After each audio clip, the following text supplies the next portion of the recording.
To all of my fellow brothers and sisters, peace be with you in the name of the Lord Jesus Christ. I am a nomad of Deseret, and today we're continuing our Light of the Restoration series, where we talk about the claims made by Joseph Smith in comparison to the writings of the early Christian churches.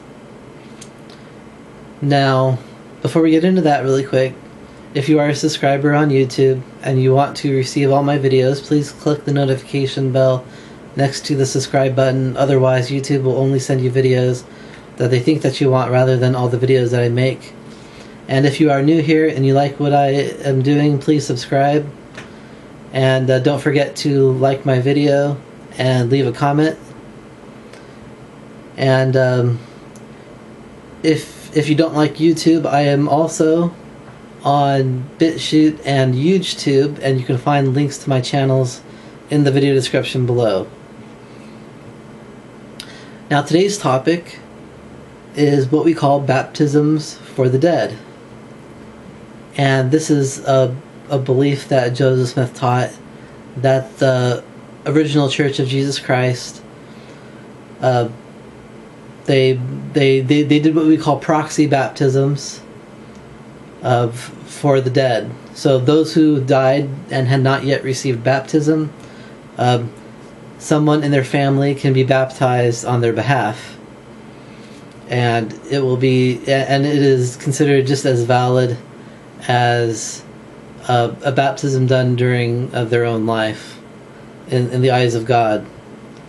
And the reason for this is that baptism is a necessary ordinance for salvation, and those who are in the spirit world, who have not yet accepted Christ, they are given the ability to accept Christ and to receive all the ordinances, including baptism, necessary for them to be saved, basically. And baptism is the first ordinance. Of course, in the church, we do all ordinance work for everything, which, if you have seen my previous videos, you know we do. We have receiving the gift of the Holy Ghost, the endowment ceremony, and eternal marriage, and all those things are necessary to be able to receive the fullness of what Heavenly Father wants to give us. Now, I did a lot of research trying to find accurate statements as possible. First, we're going to look at what the Bible says about baptisms for the dead, and then we're going to look at what another person has written. Because as far as the early writings of the churches are concerned, I couldn't find a whole lot of definitive stuff, and I didn't want to use anything that could be interpreted symbolically.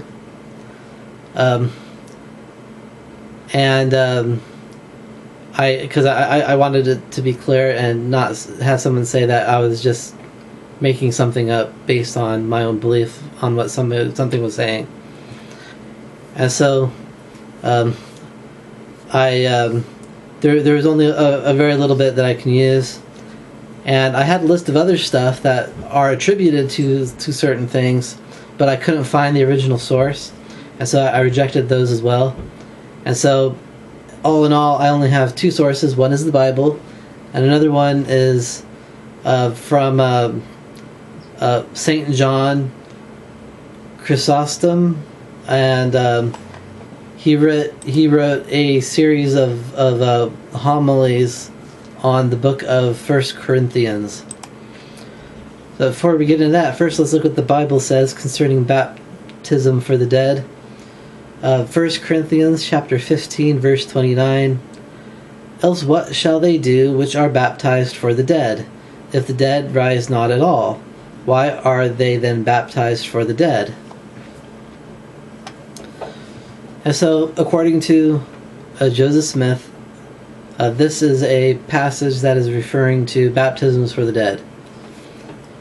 And of course, the Catholics would disagree with that. In fact, starting around 398, the Catholic Church began outlawing the practice of baptisms for the dead.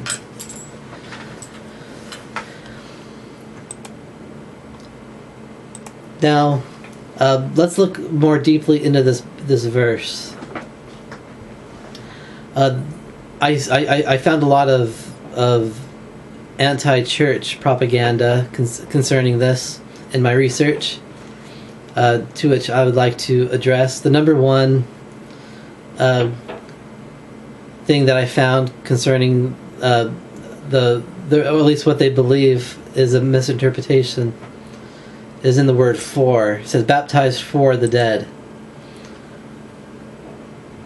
and I saw a lot of people trying to say that the "for" should be "to," or baptized to the dead. And so what that is saying is that they're trying to say that the Catholic Church was forbidding the act of physically baptizing people who have died, whereas they would take their dead bodies and baptize them. But that's not actually what 1 Corinthians chapter 15, verse 29 is actually talking about, because when we look at it in Greek, it says, "Epe ti poiesusen hoi baptismenoi huper ton necron."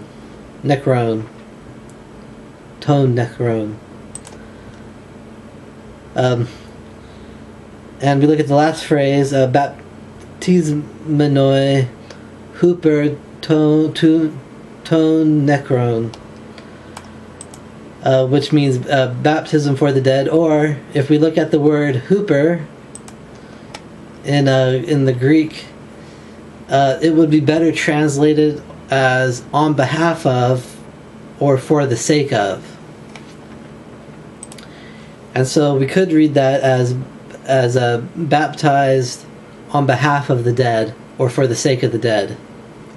And this is showing that Paul is literally referring to people who think that it's appropriate to baptize on behalf of the dead.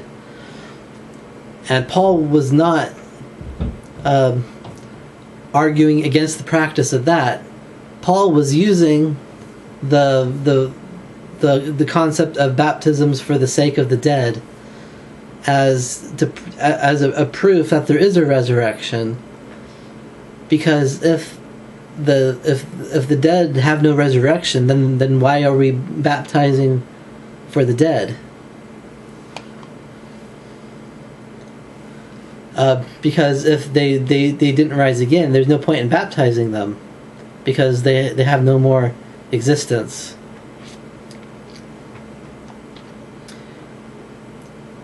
And so the Greek clearly shows that the concept of baptism for the dead was specifically on behalf of or for the sake of, which means that you could be baptized in the name of somebody else, and that would count as a baptism for them if they are dead. Of course, they can't be alive to do that.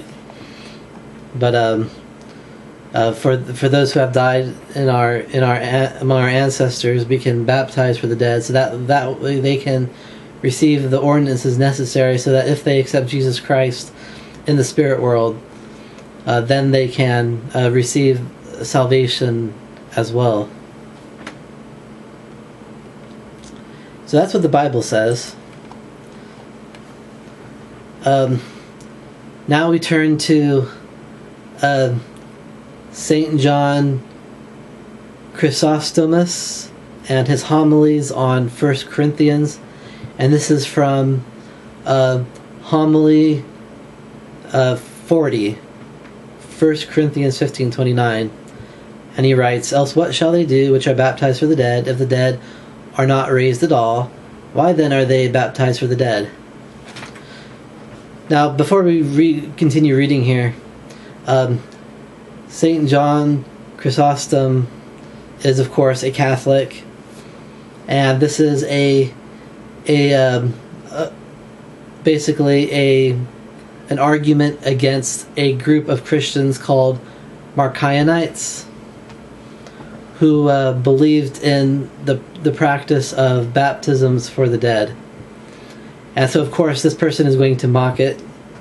But the simple fact that they are mocking it show that this was a practice that was done in the early days of the church. And I talk a lot about the Gnostic Christians. Marcion, who's the founder of the Marcionite sect, he's not actually a Gnostic. He does have some Gnostic tendencies, but there is no actual proof that he was actually a Gnostic.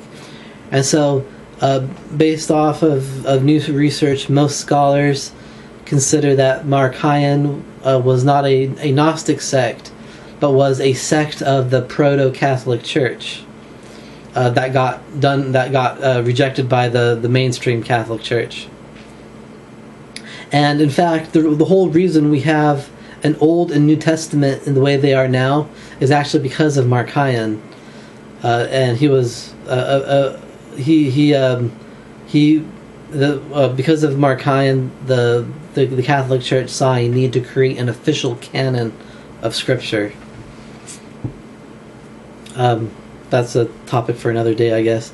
So let's go ahead and read what St. John Chrysostom says concerning the Marcionite practice. He takes in hand again another topic, establishing what he said at one time from what God doeth, and at another from the very things which they practice. And this also is no small plea for the defense of any cause, when a man brings forward the gainsayers themselves as witnessing by their own actions what he affirms. What then is that which he means? Or will ye that I should first mention how they who are infected with the Marcionite heresy prefer this expression? The expression referring to baptisms for the dead. And I know indeed that I shall excite much laughter. Nevertheless, even on this account, most of all I will mention it, that you may the more completely avoid this disease, viz., when any catechumen departs among them. For those of you who don't know what a catechumen is basically someone who is young in the church or joining the church, and so they're being taught the things that they need to do in order to join the church and to remain in the church once baptized. Going over it again, when any catechumen departs among them, having concealed the living man under the couch of the dead, they approach the corpse and talk with him and ask him if he wishes to receive baptism. Then, when he makes no answer, he that is concealed underneath saith in his stead that of course he should wish to be baptized, and so they baptize him instead of the departed, like men jesting upon the stage. So great power hath the devil over the souls of careless sinners. Then, being called to account, they allege this expression, saying that even the apostle hath said, they who are baptized for the dead. Seest thou their extreme ridiculousness? Is it meet then to answer these things? I trow not, unless it were necessary to discourse with madmen of what they in their frenzy utter. So of course that is a Catholic person denouncing the practice and of course mocking it.